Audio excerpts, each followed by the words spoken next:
दोस्तों, मैंने पिछले वीडियो में आपसे कहा था कि हम अगले वीडियो में कंटीन्यूअस टेंस के बारे में सीखेंगे।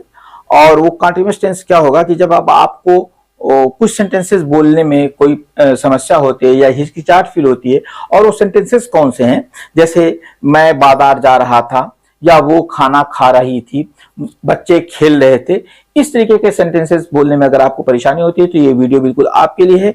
इसमें आज हम इसी तरीके के सेंटेंसेस को सीखेंगे। और ये जो कौन से सेंटेंसेस हैं कि ये सेंटेंसेस उस प्रकार के सिचुएशन में बोले जाते हैं जब पिछले जमाने में जो जमाना मैं बोल दिया, जो पिछले समय में जो आपसे पहले वाला जो समय था उसमें कोई काम जारी था या चल रहा था और उसको एक्सप्रेशन करना हो तो इस तरीके के सेंटेंसेस का प्रयोग किया जाता है। तो आइए देखते हैं इसमें है क्या चीज। इसमें बहुत इंपॉर्टेंट चीज है, जैसा देख लीजिएगा। सबसे पहले मैंने इसको बता दिया कि जब कोई काम पास्ट में किसी खास समय पर चल रहा था तो हम पास्ट कंटीन्यूअस टेंस का प्रयोग करते हैं। ये आप चाहे याद कीजिए चाहे नहीं याद कीजिए, लेकिन ये याद जरूर कीजिए कि जब हमें पीछे कुछ पहले वक्त में जो काम जारी था और उसका जब हमें एक्सप्रेशन करना हो, उसके बारे में जब हमें किसी को बताना हो तो हमें किस तरीके से उसको बोलना है। जैसे I was studying at 8 PM, मैं 8 बजे पढ़ रहा था।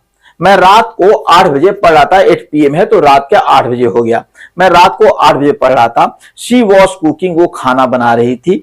यानी कि वो पिछले जमाने जब वो समय में वो उसको देखा था या उससे मिला था तो उस समय वो खाना बना रही थी।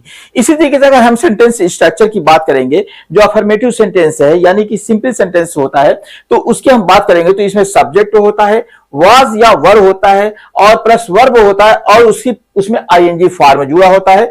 जैसे देख लीजिए, एक बात ध्यान दीजिएगा, यहां पर मैं आपको एक चीज बहुत इंपॉर्टेंट बता दूं कि जो बात करने वाला या जो काम करने वाला होता है वो 3 तरीके के लोग होते हैं। उन्हें पर्सन के नाम से जाना जाता है। जैसा मैं यहां पे हाँ देखिए आ गया यहां पे। जैसे मैं बता दूं वो पर्सन के नाम से होते हैं।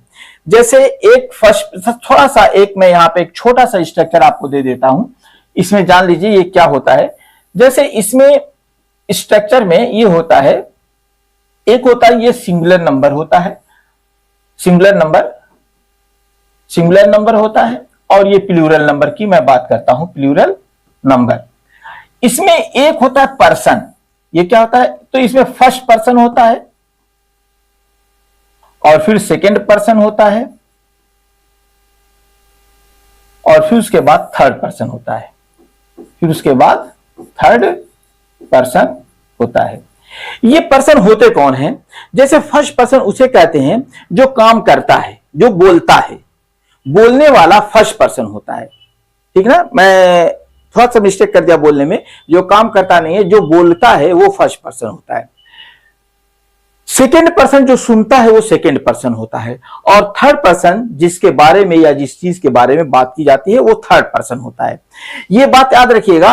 तो इसमें जैसे आई होता है, जैसे आई, वी, यू, मैं ये सब्जेक्ट की बात कर रहा हूं, यू, ही, शी, इट, है ना। एक नाम रख लीजिए मोहन, और फिर उसके बाद ही, शी, इट का होता है दे, प्लूरल, और मोहन का आप मान लीजिए मोहन एंड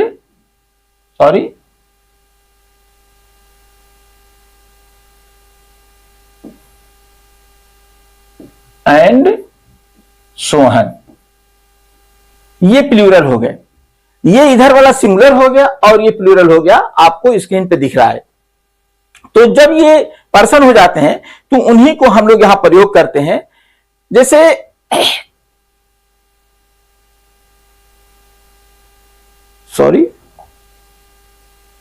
बात यहां पे इसकी आ रही थी सेंटेंस स्ट्रक्चर में।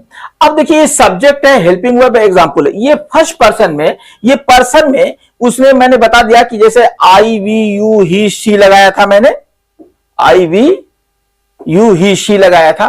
तो आई था, ही था, शी था, इट था और नेम था। ये आपके इस वाली लाइन में थे, यानी सिंगुलर वाले में थे। फिर बाद यू, वी, दे वो प्लूरल वाली में थे। तो प्लूरल वाली में, सिंगुलर वाली में जो होता है वो आई, ही, शी, इट के साथ सिंगुलर के साथ वाज का प्रयोग होता है। जो मैंने सिंगुलर बताया था पर्सन 3 होते हैं, फर्स्ट पर्सन, सेकंड पर्सन और थर्ड पर्सन। तो सिंगुलर वाले जो लाइन होती है उसमें वाज का प्रयोग किया जाता है और प्लूरल वाले में वर के साथ प्रयोग किया जाता है। आप पलट के देख लीजिएगा उसको। अब देखिए क्या होता है, जैसे यहां पे सेंटेंस एग्जांपल आ रहा है, ही वॉज स्लीपिंग, वह सो रहा था। ही है और वाज है और स्लीपिंग वर्ब की आईएनजी फॉर्म है।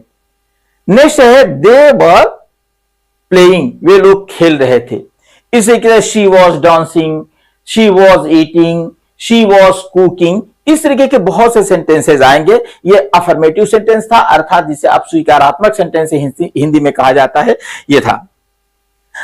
अब यहां पे एक आपको ये बता रहा है कि वर्ब में हमेशा आईएनजी लगेगा, ये एक बात बता रहा है यहां पे। इसको बहुत ज्यादा ये नहीं, आपको पहले ही बता दिया गया है, आपके माइंड में फीड भी हो गया होगा। जैसा कुछ एग्जांपल उसको देख लीजिए। I was watching TV, I was watching TV. दूसरा है she was writing a letter. तीसरा है दे वर सिंगिंग। ये कंटीन्यूअस टेंस के थे, जैसे आई वॉज वॉचिंग टीवी, मैं टीवी देख रहा था। She was writing a letter, वो लेटर लिख रहा था, या सॉरी लिख रही थी। दे वर सिंगिंग, वे लोग गा रहे थे। अब इसी सेंटेंस को अगर हमें निगेट करना है, जैसे आपने पिछले वीडियो में निगेटिव सेंटेंस देखा था कि जिसमें हम निगेट करते हैं, तो उसमें डिड हमने लगाया था। लेकिन हमने यहां पे, जैसे यहां पे ये जो था, जैसे ये है आई वॉज वॉचिंग, तो इसमें हमारे पास हेल्पिंग वर्ब मौजूद है। यहां पे हेल्पिंग वर्ब क्या है, मौजूद है। सब में हेल्पिंग वर्ब मौजूद है। वहां पे मौजूद नहीं था तो हमने डिड का प्रयोग किया था, लेकिन यहां पे हमारे पास हेल्पिंग वर्ब मौजूद है। तो जब हम निगेटिव बनाएंगे तो आई वॉज नॉट लगा देंगे। यहां कोई जरूरी नहीं, इसी के बाद नॉट लग जाता है, हेल्पिंग वर्ब के बाद नॉट लगा हुआ है। शी वॉज नॉट रीडिंग, वह नहीं पढ़ रही थी। तीसरा है वी वर नॉट टॉकिंग, हम बात नहीं कर रहे थे। यानी कि यह कंटिन्यूटी बता रहा है। जैसे बहुत बार ये स्कूल में बात होता है कि बच्चे बात करे तो टीचर ने मार दिया, फिर जब बात आती कि नहीं यार हम लोग तो बात नहीं कर रहे थे, तब भी टीचर ने मार दिया। तो इस तरीके की बातें होती हैं। तो ये यही है वी वर नॉट टॉकिंग, हम लोग बात नहीं कर रहे थे। आइए सेक्शन 4 को देखते हैं, निगेटिव सेंटेंसेस। जैसे इसको मैं कलर नहीं किया हूं अब तक, बाकी जितने भी आपने देखे हैं सबको मैं कलर कर देता था। होता है कभी कभी छूट जाता है, कभी कुछ चीजें छूट जाती हैं, कभी कुछ चीजें छूट जाती हैं। ये मानवीय भूल होना एक स्वाभाविक है। इसका स्ट्रक्चर क्या होता है, निगेटिव सेंटेंस का जो स्ट्रक्चर होता है वो किस तरीके से होता है, वाज वर होता है। अब देखिए बात वही आ गई कि जब इंट्रोगेटिव सेंटेंस होता है तो हम उसमें हेल्पिंग वर्ब को सबसे पहले घसीट के लाते हैं, जब उसका आंसर यस और नो में होता है। तो वही चीज यहां पे है, वाज वर्ब, सब्जेक्ट है प्लस वर्ब है, आईएनजी है। यहां पे देख लीजिए वो क्या कर रहा है, वॉज ही क्राइंग, क्या वो रो रहा था, क्या वो रो रहा था। नेक्स्ट है वर यू वर्किंग, क्या तुम काम कर रहे थे। वॉज आई डिस्टर्बिंग यू, क्या मैं तुम्हें डिस्टर्ब कर रहा था। ये जो है पिछले समय में, कुछ समय पहले जो मेरा काम जारी होने की तरफ इशारा करता है, उसी पे ये क्वेश्चन था। इसका जो क्वेश्चन स्ट्रक्चर था, वॉज वर्ब था, सब्जेक्ट था, वर्ब था और आईएनजी फॉर्म था। चलिए इसके कुछ आंसर जो होता है, इसका आंसर वही होता है जो आपको मैंने पहले वीडियो में बताया था, यस और नो होता है। Yes he was, no he was not. अगर नो कहेंगे तो ही वॉज नॉट। मैंने इसमें बताया था आपसे कि वॉज नॉट पर जरूरी नहीं है या ही वॉज जरूरी नहीं है, यस और नो में ही आपका काम चल जाएगा। या yes we were, no we were not, ठीक ना। जब निगेट करना हो तो नो वी वर नॉट। आइए हम पांचवा एक्सप्रेशन को देखते हैं। टाइम एक्सप्रेशन क्या होता है, पास्ट कंटीन्यूअस टेंस के साथ ये समय बताने वाले शब्द आते हैं, जैसे yesterday, 8 PM, last night, at that moment, when she called. इस तरीके के ये 4 सेंटेंसेस अक्सर आते हैं।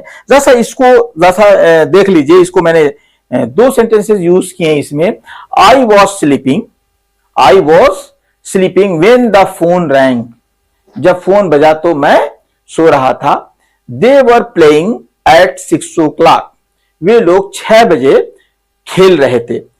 इसी तरीके से जैसा ये प्रैक्टिस टाइम में प्रैक्टिस कर लेते हैं। Repeat after me, I was reading a book, next है she was not cooking.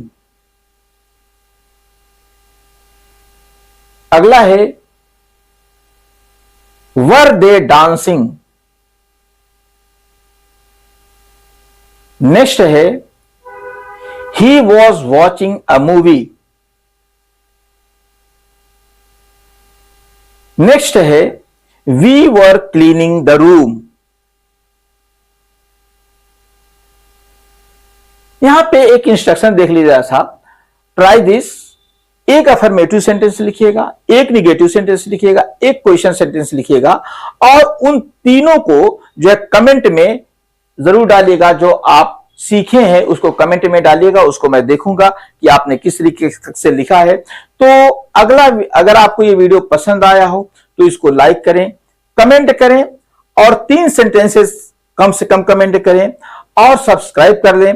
Spoken English in Hindi की अगली जो क्लास होगी वो किस पर डिपेंड होगी? Future tense, will, shall, expression in Hindi के साथ होगी। तो मिलते हैं हम अगले